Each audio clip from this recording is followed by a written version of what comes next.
Oke, Assalamualaikum warahmatullahi wabarakatuh. Salam sejahtera untuk kita semua ya. Syukur alhamdulillah ketemu lagi dengan saya Kanur di channel saya Kanur Benang Putih. Saya doakan semoga kita semua selalu dalam keadaan sehat, diberikan keberkahan, kelancaran rezeki dan juga kebahagiaan dunia akhirat. Amin ya rabbal alamin. Nah, ada yang bertanya begini, ini soal reaksi pelet ya.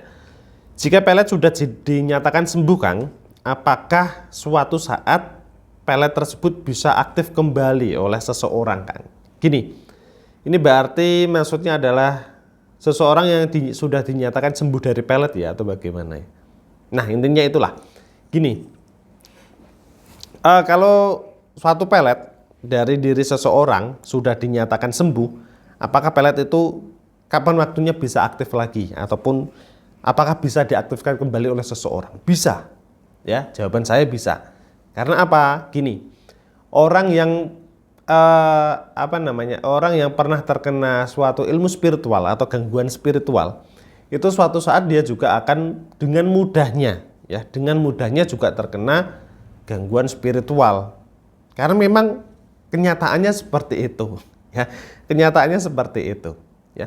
Orang yang pernah terkena ilmu spiritual, orang yang pernah terkena pelet dan dia sudah berobat dinyatakan sembuh, bisa saja nanti selang beberapa waktu lagi dia juga bisa terkena imbasnya lagi dari sebuah kejahatan spiritual seperti pelet itu tadi.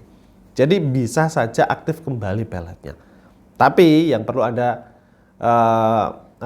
sadari adalah orang yang menjalankan kejahatan pelet itu bukan dari hanya satu orang saja. Banyak orang yang menggunakan pelet atau menyalahgunakan suatu ilmu spiritual pelet. Gitu ya. Jadi gitu. Orang yang pernah terkena pelet dan dia sudah dinyatakan sembuh, itu kapan waktu bisa terkena lagi. Nah, tipsnya adalah kalau kita pengen bisa terhindar dari suatu kejahatan spiritual, bagaimana caranya, Kang? Sebenarnya simple ya. Kalau kita pengen diri kita terhindar dari kejahatan spiritual, entah itu dari orang lain ataupun kejahatan spiritual secara alami, ya, ini yang perlu Anda sadar, kejahatan spiritual itu ada yang alami.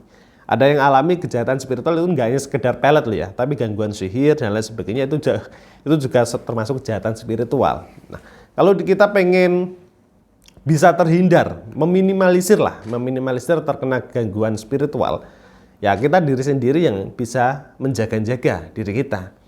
Bagaimana cara kita bersosial dengan banyak orang supaya kita tidak melukai hati orang lain, entah dari tutur bahasa kita, cara kita bersosial dan lain sebagainya.